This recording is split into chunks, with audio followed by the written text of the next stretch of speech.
myself again. But it's the only way. Good morning, welcome to NUFC Matters with me, Steve Wraith, and Saturday morning, it's business as usual. I'm back with Mick Lowes. How are you, Mick? I'm good, mate. You? Yeah, really good, mate. Happy? Up bright and early. I've been to the gym. I've had my breakfast. I've got my dinner laid out, ready to eat before I jump on the train to get to Newcastle today. And I think Johnny asks the question, which everybody is got on their lips, really. In all honesty, Mick, is this win or bust for Newcastle?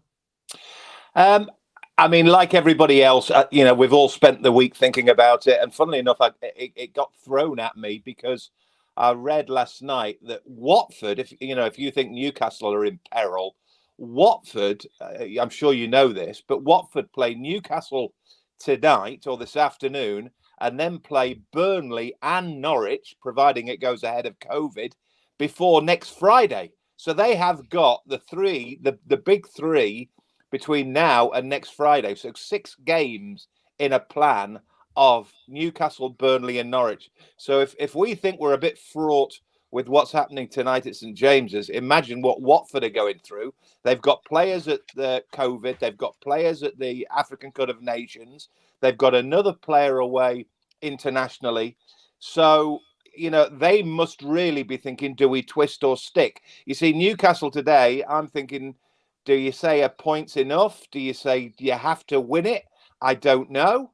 Watford, alternatively, must think to themselves, well, if we've got 3 in 6 games, we can't go for broken tonight or this afternoon. So maybe they're getting a bit conservative this afternoon, which has to help Newcastle United. So there's all sorts of games, there's all sorts of conundrums, there's all sorts of quandaries going on. But who knows? Who knows? I mean, you know this world of football, Stephen. It is anything could happen. 5 o'clock tonight, we could all be anywhere, really anywhere. I just wish it was 5 o'clock tonight now, Mick. Absolutely. No offence to you, Mick. I just wish it was. 2-1 to the tune, says Mike. He's in an optimistic mood this morning. Yeah. Mr. Midnight wants to take us into the transfer window. He says, morning all. How would you rate this window out of 10 so far? In normal circumstances, I'd be chuffed with this, but should have been at least one centre-back by now. No faith in this game today with the current centre-backs. So, Mr. Midnight, putting a little bit of realism or doom and gloom, depending on which side of the fence you sit on. What's your take on the transfer window so far, mate?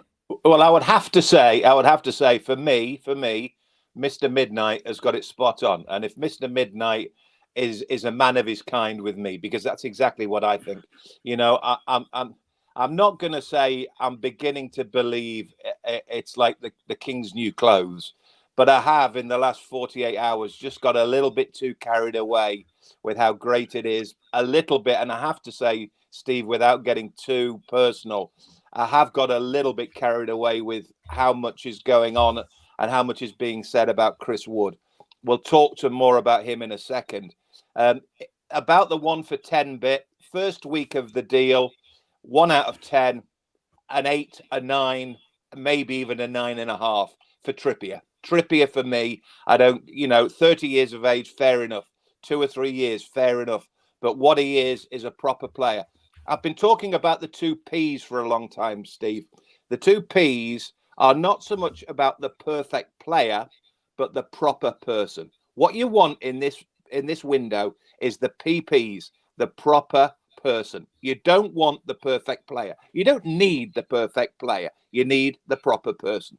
So we have in Trippier a proper person, a person who I threw in last night about the possibility that he could end up being skipper of Newcastle United. I like the way that he operates himself. He's a defender. We need a leader. We haven't had a leader for a while. From what I'm told of the game, albeit against Cambridge, he looked like a proper player. He looked like somebody who was geeing up people. In his first game in charge, he's trying to get people to come back out to say to fans, you need to applaud them. He just seems a proper person to me. So Trippier for me is very definitely an 8, a 9, a 9.5. Now, Chris Wood is a different matter for me. I realize totally that we are absolutely needing it. We are absolutely in need of a centre forward. Callum Wilson is our top man. Callum Wilson is very much the key player, but he's out for 8 weeks, so we need somebody. But Chris Wood, for me, is nothing better really than a bog standard centre forward. People might upset this, but you can be as upset as you like. It's about opinions. I know Chris Wood. I've seen Chris Wood. I remember Chris Wood playing at the Hawthorns for Newcastle against West Bromwich Albion. He's come on as a player. He's done very well at Leeds United. He's moved on to Burnley. He's got himself a £15 million move. But if you say to me, Steve, as the old adage always is, always make, regardless of whether we pay at 30 plus, whether we say at 25 million, 30 million, 40 million, whatever, the money doesn't matter either. What it is about justifying the needs. Is he justifying the needs? Now, I think at this minute in time, there has to be a question mark against Chris Wood, because there's a fella sitting in the stands doing nothing, Dwight Gale, who for me is almost the same player. They're both about 30, 32. In the case of Dwight Gale, he's played 120 goals in 300. Chris Wood is 136 goals for 400. He plays at a better level. You look at Dwight Gale in the Championship not long ago, scores 20 odd goals for West Brom, looks fine. Same as Chris Wood, does all the big goals for Leeds United, again in the Championship. So I'm not really, I've really got to say, I'm not seeing an awful lot of difference at this minute in time between Chris Wood and Dwight Gale. Dwight Gale, sadly, as far as we're concerned, because we've had this argument like a time and time again, we just don't know what's happening with Dwight Gale. We don't know whether he fancies him, he doesn't fancy him. What is the problem with Dwight Gale? But either way, he strikes to me to be much of the same argument as Chris Wood. I hope Chris Wood proves me wrong. I hope Chris Wood goes on and scores 10, 15 goals. He's a big presence. He's a big unit. He's going to beat people up. He's going to upset people. But let me give you one final thought about, centre forwards who I've heard about all week, about those that beat people up, those who really do upset centre backs. There was a fella called Joe Ironside for Cambridge United, a non-league player for many, many times. He did exactly the same a week ago at St James's Park and beat up and bullied our centre backs and knocked us out of the FA Cup. Now, Joe Ironside, I'm not saying is the same player as Chris Wood, but what I'm saying is, going back to the point you made, centre backs are still a bigger priority for me than a goalkeeper, than a centre forward. And at this minute in time, we've proven only 7 days ago that we had a kid in from Cambridge who ran amok against Newcastle. Even against Watford this afternoon, we're going to play with the same players. Are we not in the same problems that we have again? We need to get a centre back. The bottom line for me is get a centre back, maybe even get two centre backs. But we know how difficult January is. Yeah, I mean, we're in for centre-backs. We'll come to that, I'm sure, as the show progresses. Good morning, I think it is, to our friend in Detroit. Great to see people around the world tuning in. Peter Smart, hope you're well, mate, and hope you enjoy the game today. If you can. If you can. Callum Wilson's another Andy Carroll, which says fake Paddy Connery, which segues us into a question I was going to ask you. Not that it really concerns us in the sense that it's not our club, but no. Andy Carroll to Burnley, I mean, is that a great move for them? I mean, we discussed this on the Three Amigos last night, but it's somebody who forget his time at Newcastle because he didn't really feature and play the second time round. But his stats tell you he sits on the bench a lot and he's in the injury room a lot. So that's a strange one, isn't it, for one of our relegation rivals to replace Chris Wood? Where do you rate Chris Wood and Andy Carroll? Yeah, on par with each other? Absolutely. And I mean, I was almost going round and round in circles there, talking about Chris Wood, about Dwight Gale, about Callum Wilson. You could throw Andy Carroll in there as well. There are all sorts of issues. And one of the big ones, of course, Steve, is their lack of game time. the lack of game time. Now, Callum Wilson, you look at Callum Wilson's stats, what's that? 108 goals in 280.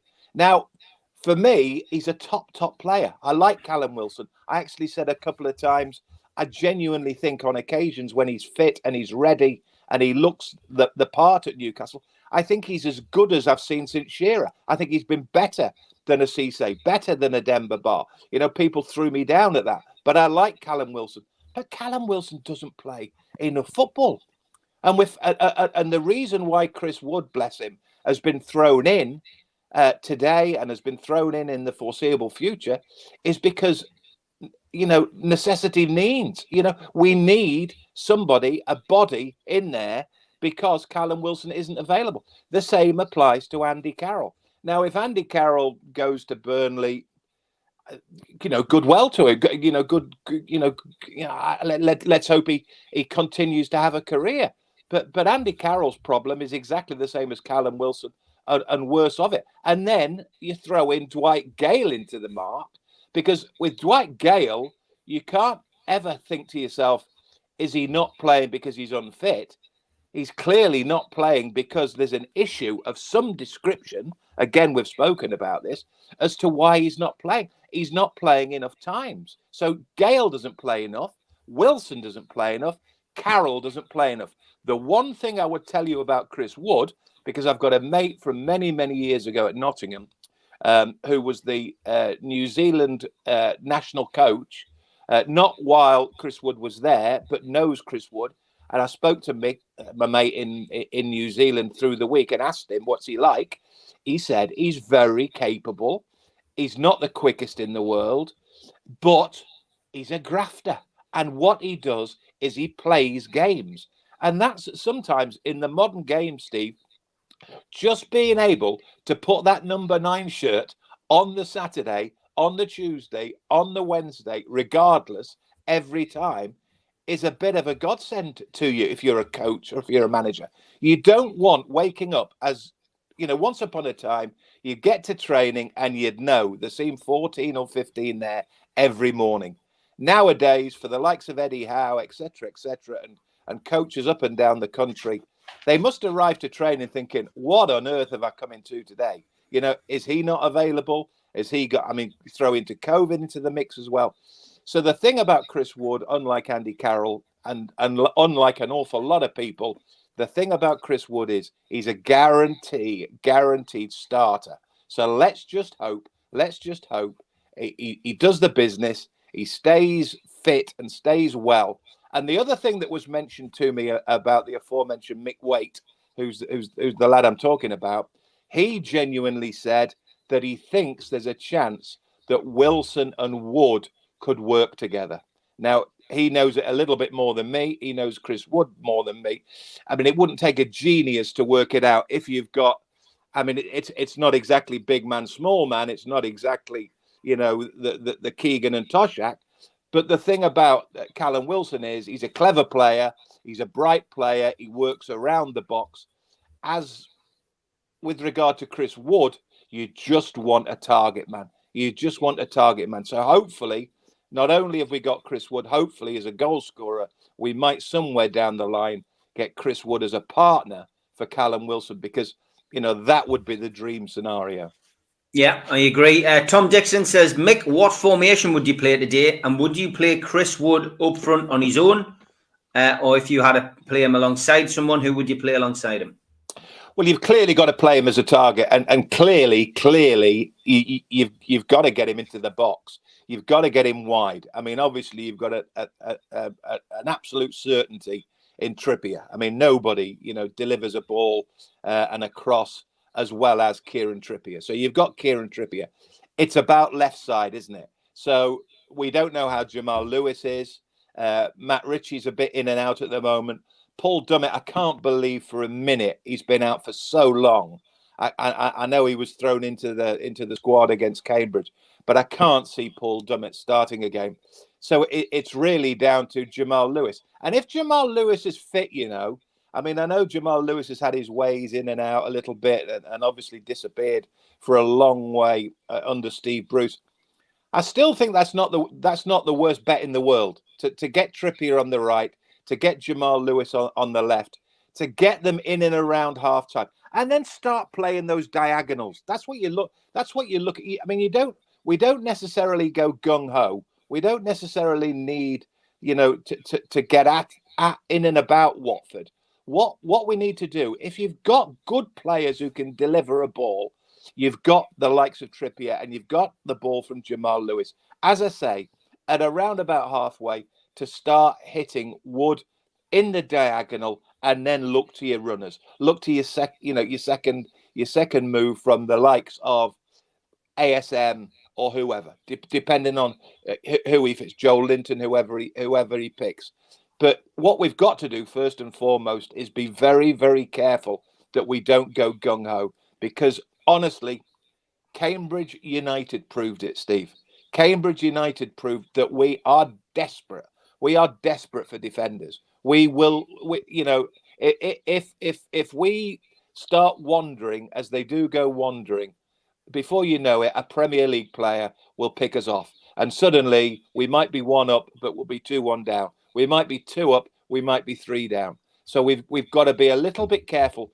As I say, I just think, having found out that Watford have 3 games in 6 days, I just think they'll be a bit edgy. I think they'll be a bit nervy. I think they'll think to themselves, of the 3, the one thing we would really like to do, and the thing that would be really hopeful for us as Watford Football Club, is to nick a point at St James's Park. And that sometimes can be the best thing that applies to you when you find a team who are just trying conservatively to nick a point. Let's hopefully, that they are a bit conservative and they are a bit reserved about it, and get about them. What we need more than anything is to get a second goal, because as was proven against Manchester United, it's one thing to score early, it's needing that second, because while we've got one, we're always likely to concede. Yeah, 100%. We'll go through a few of the comments. Oliver says, Chris Wood was a panic buy only. If Wilson was not injured, we would never have signed him. Fact is, Wood is bang average, so he agrees with you. Ian says, come on, mate, Dwight Gale's no Callum Wilson. Talking to somebody in the chat, I think. What is Mick on, says Peter. They are 2 different players. And Jody Tupelay says, totally different players, though, Mick. Gale is a fox in the box. Wood is a target man and brings midfield players into the game. I mean, Steve, I'd like to see those 2 play together, mate. Well, but never mind that. We're talking about goal scorers. Yes, you can compare about, he does this and he does that, and he's a small player and he's a big player and he's a fox in the box and he's an absolute whatever. At the end of the day, you just want a goal scorer. And if you look at their records, they're pretty much identical. I've gone through the stats.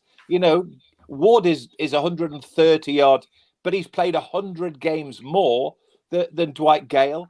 Gale is about 120 with 100 less. It doesn't matter if you head the ball with if you score a goal with a header, or you nick one from 4 yards or whatever.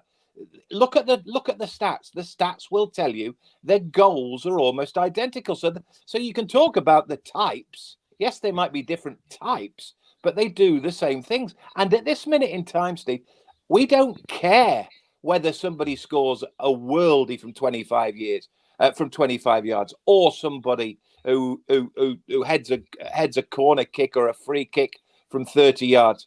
What we want is just a goal scorer. And I don't think if you looked at the stats, the difference between Gale and the difference between Wood are any great difference at all. And if you talk to people in football, and if you said, I think if you took 100 coaches in football, Steve, this is my thought on this. If you took 100 people and you said to them, who's the player? Is it Wood or Gale? I think you'll find it's probably about a 50% split. You won't get 80%. You won't get 90% of these people say, Chris Wood, absolutely 100% a better player than Dwight Gale. Look at the fixtures. Look at the stats. Look at the career that those 2 have. They've had almost identical careers. They've both played in a sort of lower level. They both do very well at the Championship. They both scored good goals at good levels at big Championship clubs. The pair of them, Leeds and West Bromwich Albion, not so long ago. But then when it gets to the Premier League, yes, they might get 10s. Yes, they might get 12s, you know, but will they get the 20s? No, they won't get the 4s and the 5s either. The difference between the two is they look like chalk and cheese, but they don't do exactly the same if you look at their numbers. Yeah, Michael Wallace says he's never been this nervous since he went on a blind date and she didn't turn up. He says, let's hope the tune do. Natalie just says, love your mixed thoughts on Newcastle, always so insightful. Paul reckons Chris Wood would have a much better goal scoring record if he'd been at a better club than Burnley. Over Maybe. 10 goals a season for Burnley is absolutely decent. Johnny V, good morning in your caravan. Yeah, go on, Mick. Yeah, I mean that is an argument. That's absolutely an argument. And you know, Alan Shearer said it. I like the look of Woods. I think we all like the look of Chris Wood. You know, and he's definitely come on as a player. I mean, he was very raw. I remember at West Bromwich Albion, but he's been here, there, and everywhere. He's been around a lot. He did very well at Leeds. As I say, Burnley. Pretty decent. But look what Burnley have done in the last 2 or 3 years. You know, they've been bottom middling at very best.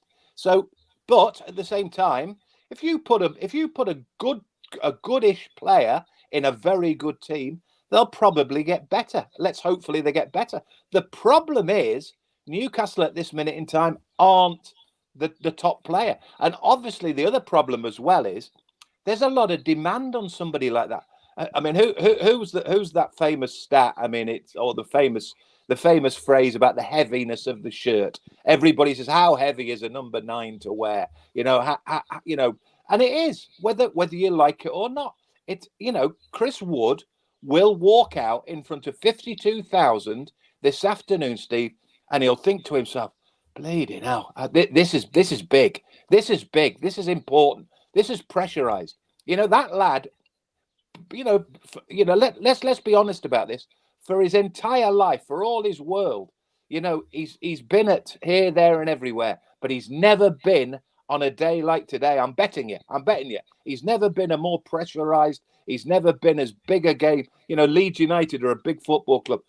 He was in the Championship essentially, but in the Premier League at Newcastle, when you think about people like Mickey Quinn, and people like that, who've been required at key times. David Kelly back in the day.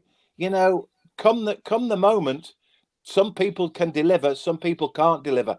Chris Wood's in big pressure this afternoon. If he comes out and scores a goal today, he's a hero. If he gets to 60, 70, 80 minutes and it's not happening, this is big pressure. It is. Craig Irvin says getting a Premier League proven strike in January is a success in itself. I would say, yeah, it is. I agree. It's a difficult window to buy in, 100%. Yeah, I agree. I mean, as I said before, for that first week, and I used a phrase through the week. For this window and for the next 6 months, it's all about justifying the needs. It doesn't matter whether we pay over the odds. It doesn't matter whether we pay over 30. It's just about getting the right numbers through and getting people through who we need. Now, yes, there might be an argument that we've jumped a little bit with Chris Wood because we are desperate for a centre forward.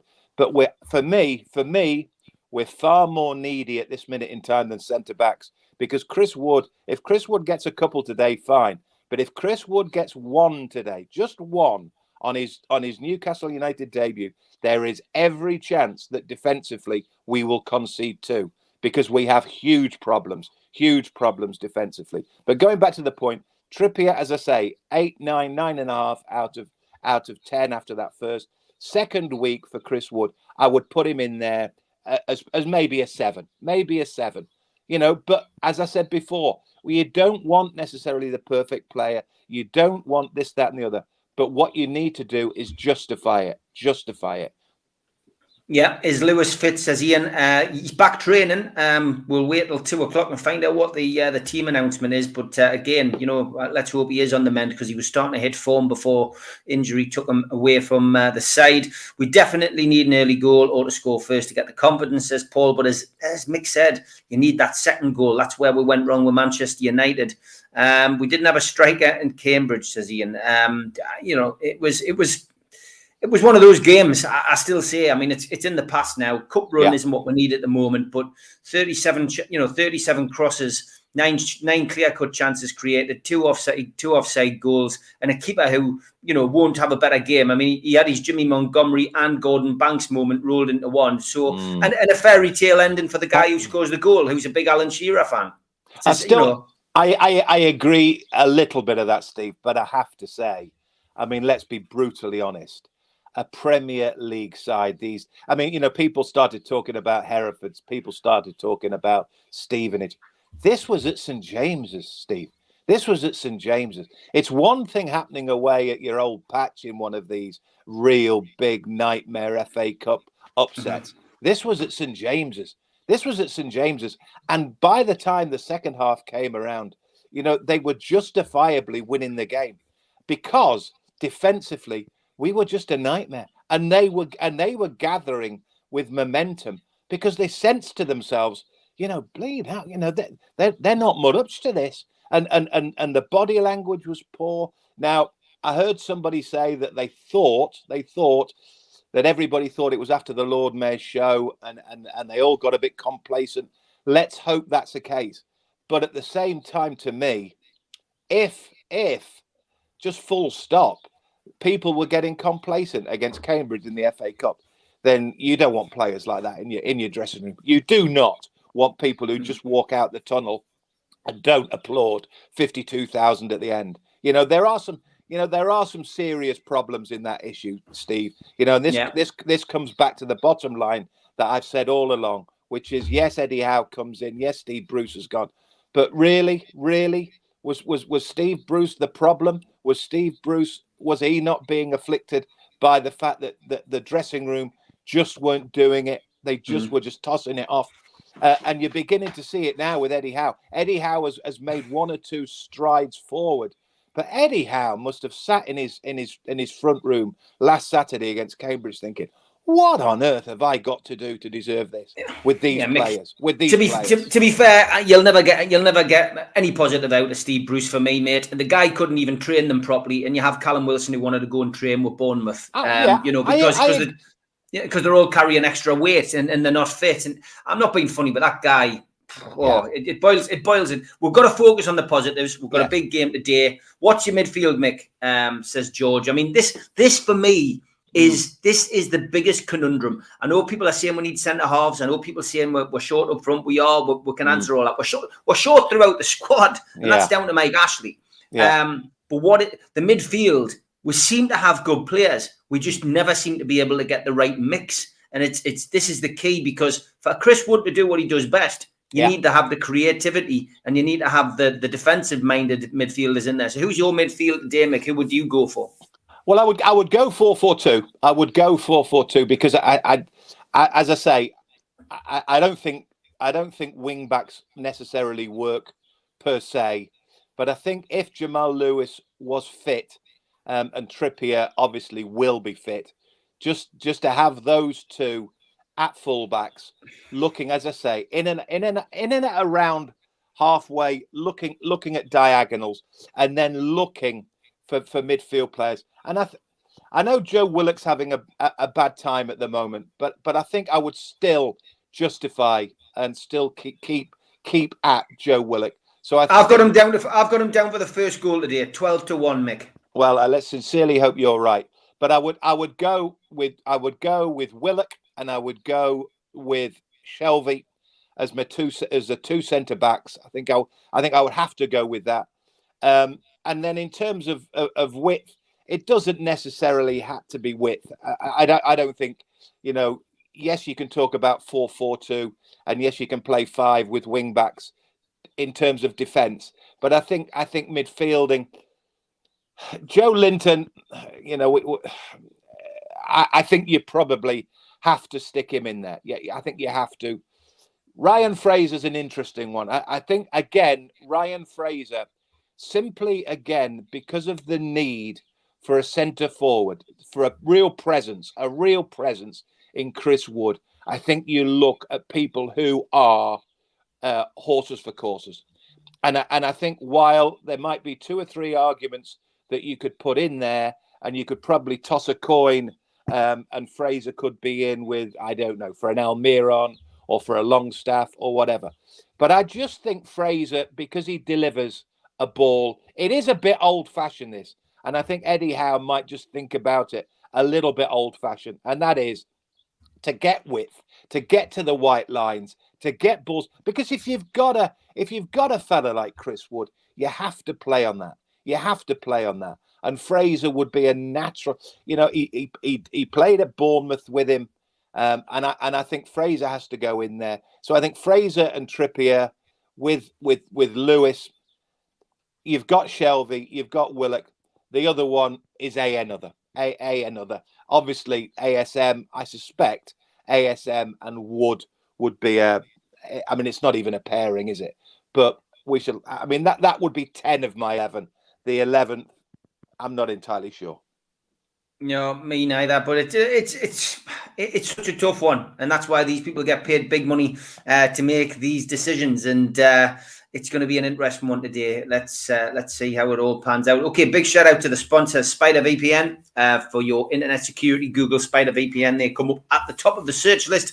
They are the boys to trust to protect your computer. Thanks also to skipsandbins.com. Telephone 0800 25 45 25 3. Email inquiries at skipsandbins.com. Website www.skipsandbins.com. Easy, contract free, and pay-as-you-go waste collection. Thanks also to L&G Family Funeral Directors, 01913897245.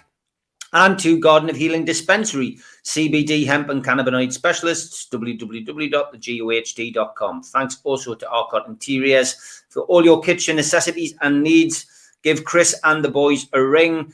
They are based on Heaton Road, and they are the boys to trust with kitchens. Google them and they come up at the top of the Google search list as well. Thanks also to qtechshop.co.uk, the makers of pool tables and snooker tables in Walls and Newcastle, and the guys who run our website, NUFCmatters.com. Thanks also to jabsignature.co.uk, who make our flyers, and to Media Arts, who do all of our video work. If you're a first-time visitor, please subscribe by hitting the Newcastle Legends logo in the bottom right-hand corner. Hit the thumb up to like the video, which does us a big favour. Click share to your social media, and drop into the comments box to post a question and to speak to like-minded Newcastle fans.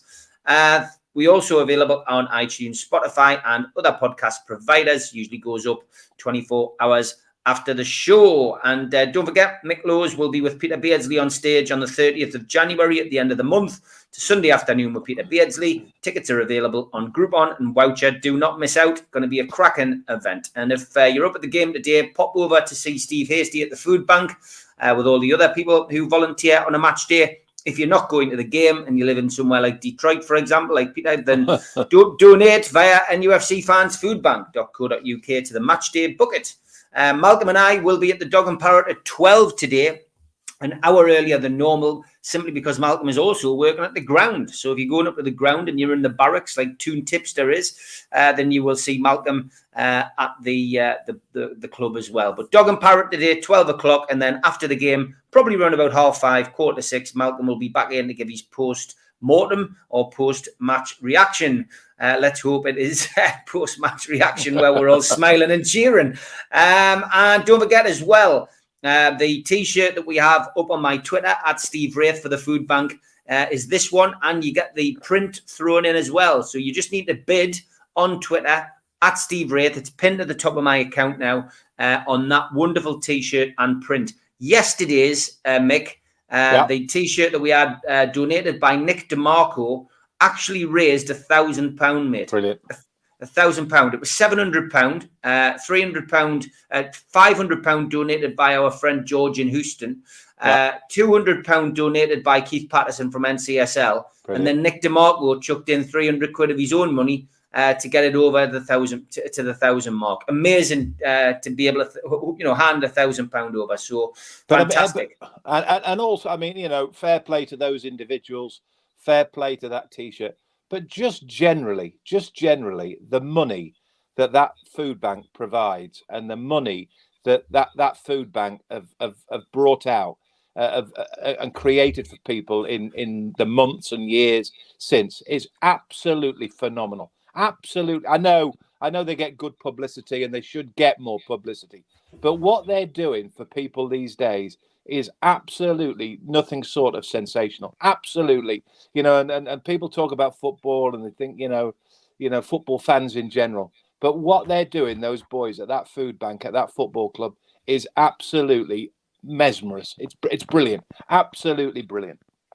Yeah, and a big shout out to John at QTech as well, who provides the T-shirts and everything for free, which he has done for 2 years now. And it was his idea, this T-shirt situation. So big shout out to John. He's a bit of an unsung hero in all of this. Tom Dixon asks, should we get another striker, Mick? We have been heavily linked with Hugo Ekitike, which I think is the right pronunciation. But is that something, something we need?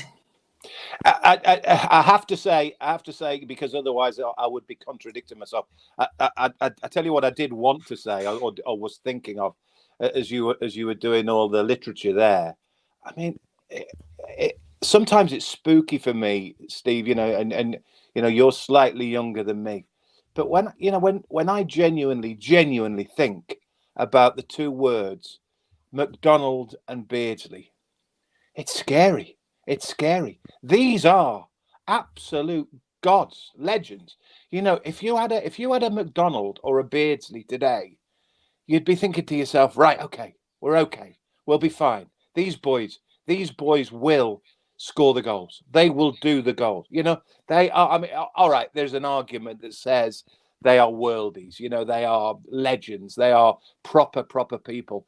But McDonald and Beardsley, and then Shearer, you do come back ultimately, and you touched about it in a roundabout way. You just think about the waste that this football club has suffered at the hand of 14 years worth of an owner who just let the club go to rot. And as much as I don't want to be critical, and I'll never be critical of the new owners, because they're just trying, God bless them, and they are doing such good things there. And yes, in an ideal world, we might want a second centre forward. I mean, I might have wanted somebody a little bit more proven than Chris Wood, but at least they're pulling the finger out. At least they're doing it. At least they're trying. And Trippier is a good signing. Wood hopefully would be a better signing. Going back to the point you made, Steve, about a second centre forward, I just think centre forwards are just the hardest ones to get a hold of. But B, I have to say, and I keep saying it, the priority is not that. I mean, Wood now is a little, has at least helped the situation in terms of our attacking options. And yes, he'll start today. And yes, he'll hopefully score a goal. And even if he doesn't score a goal, just his presence might just raise up, an ASM or somebody in and around that, a Joe Linton, to nick a knock on or just nick half a chance. But what we need first and foremost, before everything happens, is getting that defence sorted out. Whether it be one centre back, whether it be two centre backs, whether it needs a midfield player, I don't know. But we definitely need to sort that out. The problem is, Steve, is that we're playing, Watford. I mean, forget Cambridge. You're right. It's gone. Yes, it was dismal. Yes, it was awful. Yes, we would have loved to have had a cup run. But in the scheme of things, maybe it's not that priority. But today is a huge game against Watford. There's a huge one next week against Leeds United. There's Everton not a million miles away as well. So, the needs of these defenders is getting bigger and bigger and bigger. So hopefully by the time Leeds United comes around, because then of course there's a big break there. So let's just see if we can't pick up some sort of a result today and then get a centre back to be able to go to Ellen Road in a week's time, and then maybe nick something there as well. And then hopefully, we start moving. I mean, we know because the Burnley game today has gone the journey because of COVID. So if Newcastle win today, you go out. And I don't care, Steve. I don't care whether we've played less players. We've played less games, and that there is a long way to go.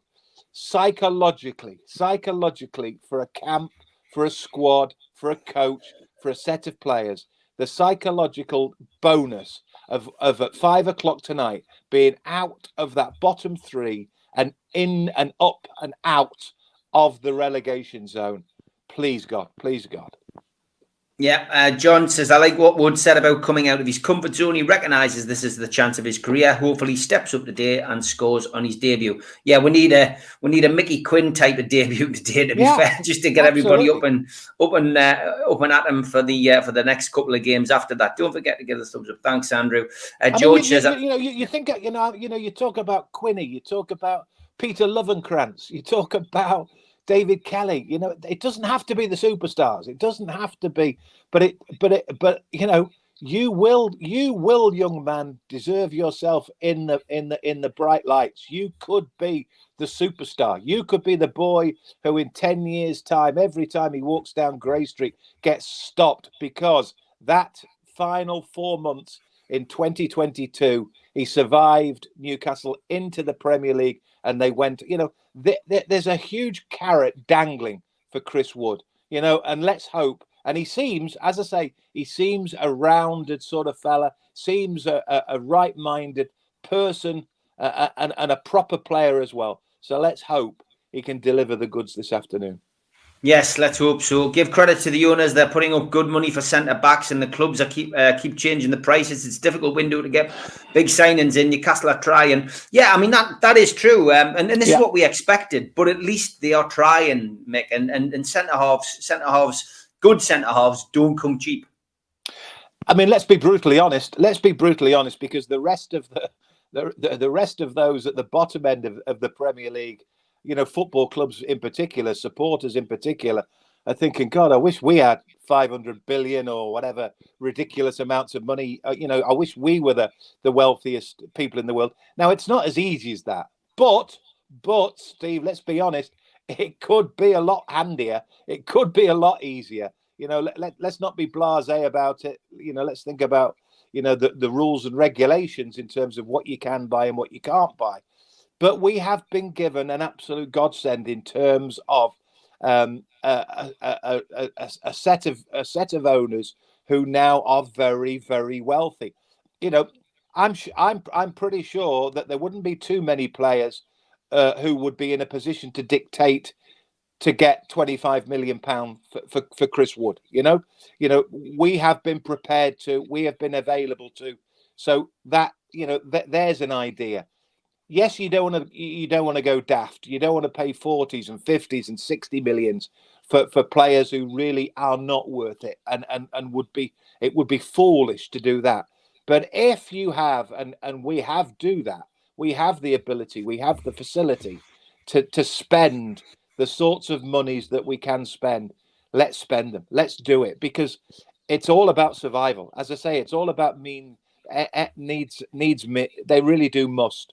And if we can get 2 or 3 between now and the end of January, and yes, we might, and yes, the rest of the country might say, oh, they're just money bags. Who cares? We've gone through 14 years of an owner who just never spent a penny, and everybody else put us through it. Now, at least we have a bit of a good time and have the benefits of ownerships who will finally spend the money that needs spending. Yeah, what would we be talking about if the takeover hadn't gone through, says Doug, which is God only knows. We'll come to that in a minute, Tom.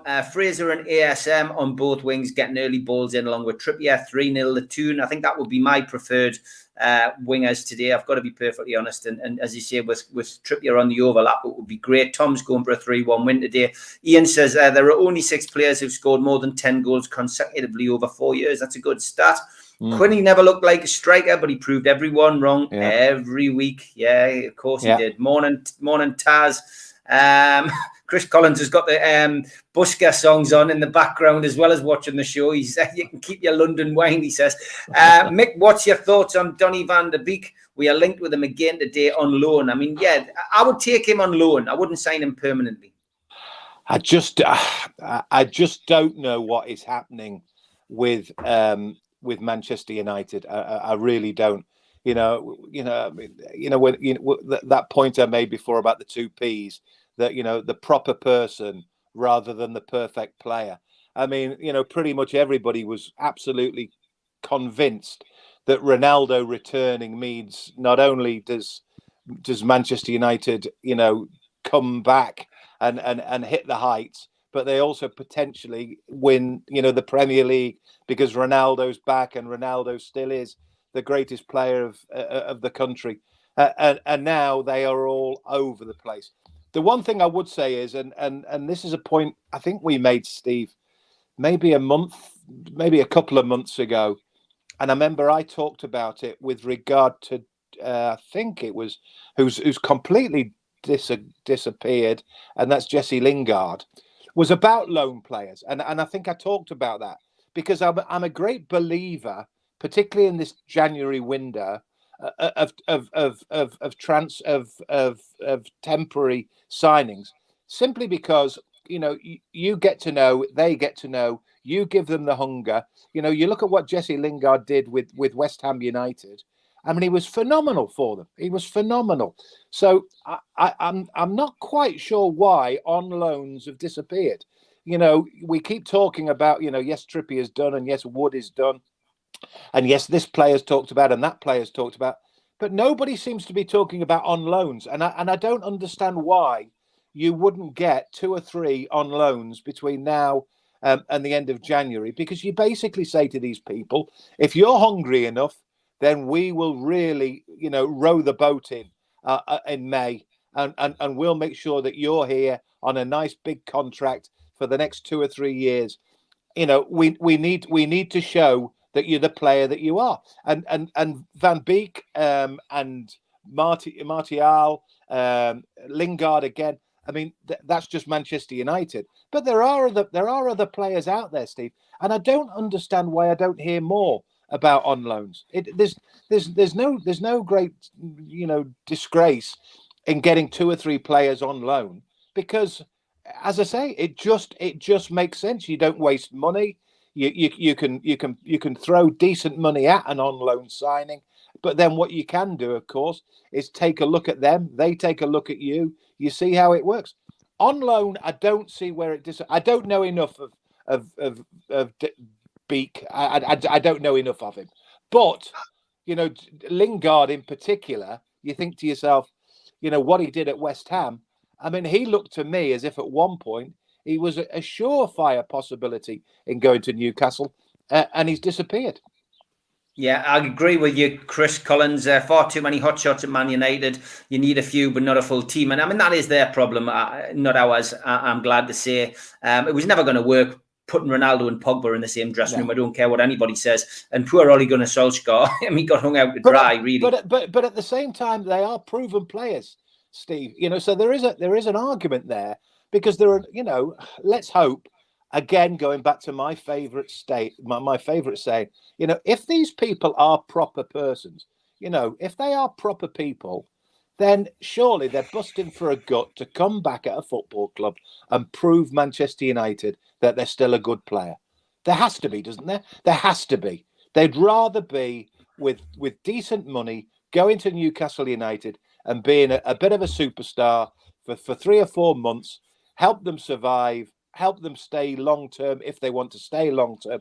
But basically, show their family, show their friends, show their mates that they're still a decent player.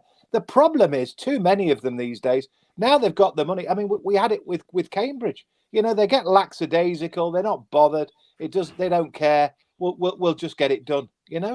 Let's find out a couple of people who are there and prepared to come to St James's for the rest of the season and get it sorted. Yeah, for those of you who are interested in other sports, Andy Murray's lost in 2 straight sets in the tennis, and the cricket just gone from bad to worse. England are all out. So there is other things going on in the world. Yeah. Can't think of anybody we bought from Man United that improved here. Yeah, Doug, they didn't give away good players, that's for certain. No. Obertan, Gillespie. And that is the problem. That is the problem. If they are proper players, then nobody wants them. No. I think as I say, Trippier, clearly there's an issue there where he wanted to go away from Spain. In terms of Wood, that he's clearly hungry to go to Newcastle United. But if you're a top player, that's the hardest part, getting them to go to a lower league side like a Newcastle, whatever, because they're proven. They are where they are. It's a catch-22 situation. You know, I mean, I heard that argument. If you remember, this time last week we were talking about Gareth Bale. You know, and I hear somebody, an ex-player who everybody knows the name of, and he has an argument with Dean Saunders, and he tries to argument that ASM is a better player than Gareth Bale. You know, Gareth Bale is a top player. You know, and if you can get them, yes, maybe you could, but the chances are you won't be able to get them. You know, but they are the top players. Yeah, Blue Moon Boy, I agree. Gillespie was an exception. He did do very well at Newcastle, but like the names are coming out. You know, Alan Smith, Nicky Butt, Obertan. You know, we didn't get great players. Yeah, horrendous, awful player. He scored the odd good goal, mate, but yeah. Awful. Okay, I've got to finish 5 minutes early today, so let's just look ahead to today's game and get a prediction off you, Mick. Newcastle face Watford at St James's Park today, 3 o'clock kickoff, like we all enjoy. I'll be at the Dog and Parrot at 12 with Supermac, so get yourself along for a pre-match pint and listen to Supermac. It is a 6-pointer. It's a 12-pointer. Call it what you want, but it's a big game. Kieran Trippier and Chris Wood both expected to start today. Callum Wilson and Isaac Hayden, of course, remain unavailable due to injury. Fernandez is still not back in training, but Jamal Lewis and Paul Dummett are back in training, not expected to start today, though. There was no news on the availability of Dwight Gale, Kieran Clark or Fabian Shaw yesterday. Jamal Lascelles is also back in training. Manquillo is suspended, which of course means that he's not available today.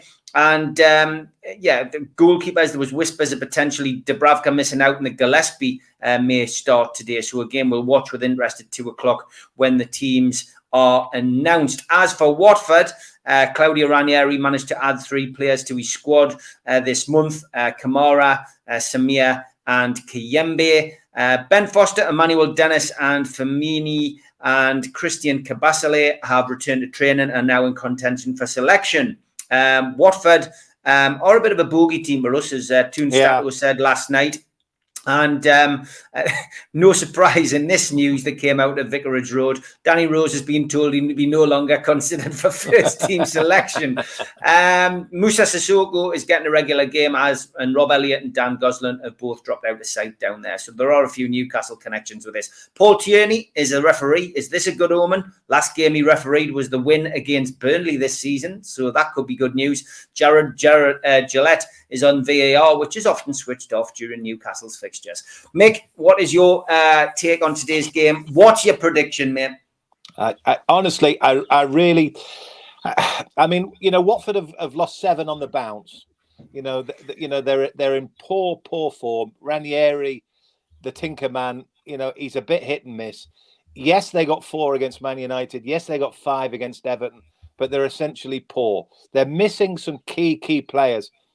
But I think the key to it will be whether Watford are prepared to have a go. And I've just got a feeling, regardless of what Newcastle do, and regardless of what Newcastle are tactically and in terms of their 11 and formation, I think the thing that will be the key for me is that if Watford, because they play Newcastle, Burnley and Norwich in the space of the next 6 days, they will conservatively believe that their number one priority is not to try and lose today, because they've got Norwich and Burnley in midweek, I think it's Tuesday and Friday of next week.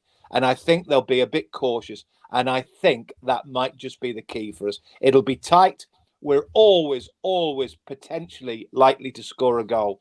But I think we just might finally nick a couple and win 2-1. 2-1 Newcastle. Okay, 2-1 Newcastle. Mick's gone for. I'm going for a 1-0. Going in off somebody's backside. It's going to be that kind of day. 1-0.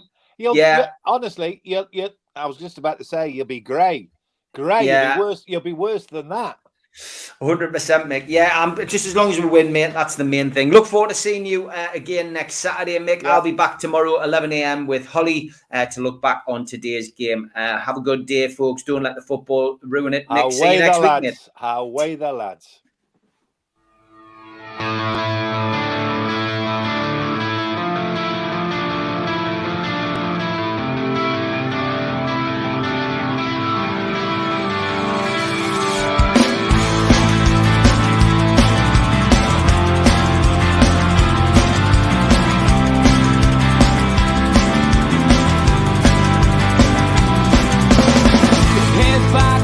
Critics attack. It feels like I've been talking to myself again.